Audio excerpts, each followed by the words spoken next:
the big stick that they're threatening is that they boot out countries that are doing business with Iran from the US dollar trading world system. This would be literally isolating that country from global trade. Something I know you've been watching this afternoon, David, is the US Trade Secretary Scott Bessent delivering a speech in which he said the US Treasury has begun an unprecedented campaign of sanctions against Iran and its enablers. Any entity that facilitates money laundering on behalf of Iran will be removed from the US dollar system. The clock just started ticking. The new sectoral sanctions determinations issued today target 5 of Iran's most vital lifelines that it exploits in other countries: digital assets, technology, gold, aviation, and shipping. These measures broaden secondary sanctions risk for anyone foolish enough to continue conducting business with this regime.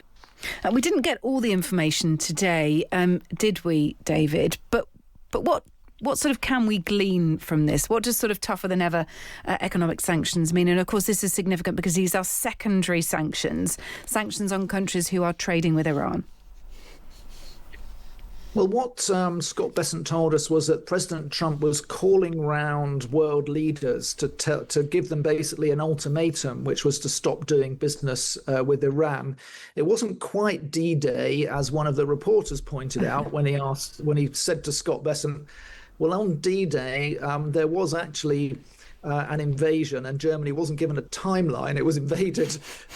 So Scott Bessent quickly gathered himself and said, well, it's right that the remaining countries that are doing business with Iran are given a final chance to cut ties and to choose. They had to choose between Iran and America. And the big stick that they're threatening is that they boot out countries that are doing business with Iran from the US dollar trading world system. This would be literally isolating that country from global trade if they were to cut all access to that country to US financial institutions and banks and things.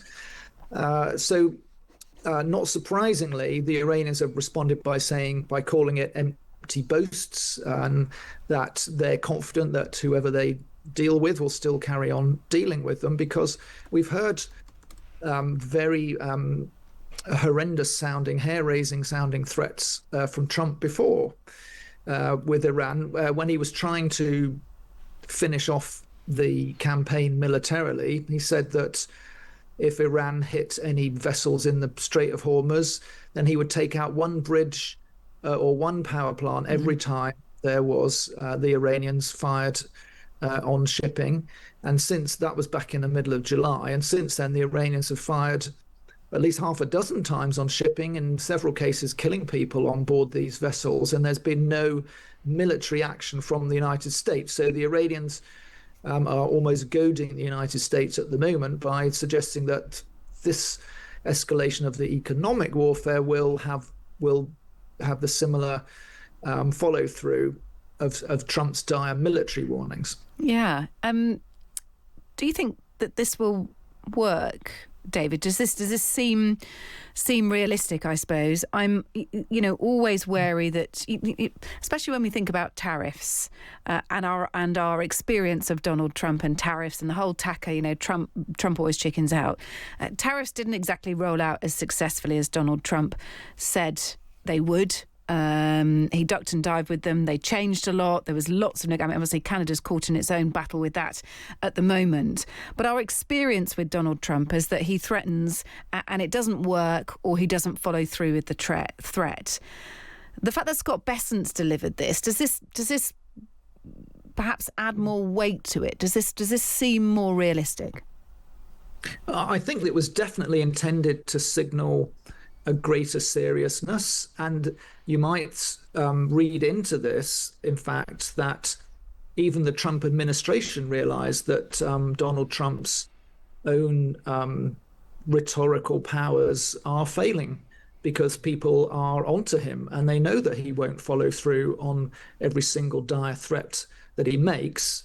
The biggest problem they've got is China, because as far as we understand, China is still buying 500,000 barrels of oil every day from Iran.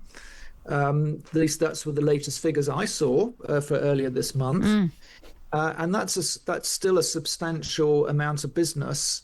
And of course, Donald Trump backed down from his escalating trade war with China when China said, well, if that's how you're going to behave, then we'll restrict the export of rare earth metals, which are vital for all sorts of modern technological equipment. And that's when Trump backed down and we got to a much lower level of tariffs and this uneasy truce that there is between China and America, bearing in mind that President Xi is due to visit in about a month on his return visit to Washington, D.C. I don't think Trump actually really wants to upset his friend President Xi at the moment. Yes, an interesting dilemma to have ahead of that meeting, isn't it?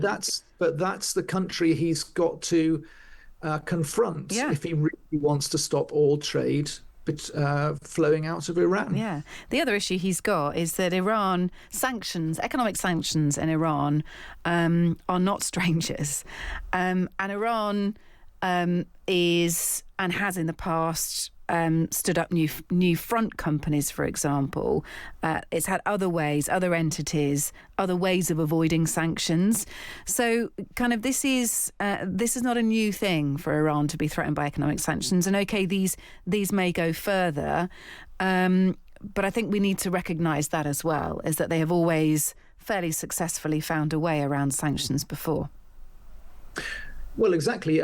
Besant, in fact, announced on May the 11th, he announced Operation Economic Fury, which was a play on the title of the military operation, which is Operation Epic Fury. Today, he's got another new name for his operation today, Operation Economic Outcast. But it does seem rather like Operation Economic Fury that was announced on the 11th of May when he said that there would be sanctions, terrible sanctions on all sorts of entities involved in the trade of energy, mainly oil, with Iran. So you can forgive the Iranians for goading the Americans and suggesting that this won't be successful. On the other hand, the Iranian economy is in a terrible state, and its currency just hit a new low for the year against the dollar. I think it's 2 million rials to the dollar. And when back in February, it was I think it was 1.3 million rials to the dollar. So its currency is slipping. It is having trouble with its own population. That was admitted by the Iranian speaker, the parliamentary speaker last week. He said that we can't fight on this front. If the people are hungry, they won't fight. Words to that effect. And he was very quickly silenced, has been putting out a lot of very more robust comments in the last 24 hours against America. But there are signs that this economic squeeze is actually hurting the country quite a lot. Right. Okay. A few minutes to cover a couple of other stories, David. Let's get your take on these. The Washington Post, they've been ordered to rehire the high-profile opinion columnist Karen Attiah. She was abruptly fired last September over comments she made on social media about Charlie Kirk. After Kirk was shot and killed in September last year, Attiah wrote on her social media, "Refusing to tear my clothes and smear ashes on my face in performative mourning for a white man that espoused violence is not the same as violence." A spokeswoman for the Post said that the company respects the arbitration process and declined to comment further. How has the American media responded to this, the rehiring of Attiah? Well, this got a lot of attention because she was the last black full-time member of the Washington Post's opinion desk. And so when she walked, there were no full-time members of staff who were black Americans. And these were posts that she made saying basically refusing to mourn Charlie Kirk because of allegedly very racist things he said in the past. And what she's been able successfully to use actually her contractual rights as a union member and as her contractual agreements to win this case, which I think is more the fact that she's got a moral victory. She's got back pay for all the pay that she's missed since she was fired. I don't know whether she'll actually be walking back into the Washington Post building and continuing to present her opinions, because after all, it was her strong opinions that got her fired by the Washington Post. Although I have to say, since then, I think several of the senior executives involved in firing her have themselves moved on from the Washington Post. It's been in something of turmoil. You may know that since Jeff Bezos took over the Washington Post, it has been in complete turmoil. It's lost a lot of subscribers. It's lost a lot of its original staff, and there's still a bit of a sorting out going on there about exactly where this newspaper is positioned now, and who it's trying to appeal to. All right, David, we'll leave it there for time, but thank you for being with us. Always fascinating. You can read David's piece, by the way, on Scott Bessent and the Iran sanctions. No one is above them, the US has warned China. That's up at thetimes.com and available with your digital subscription right now. Plenty of great detail to dig into. David Charter is the Times Assistant US Editor. David, thank you.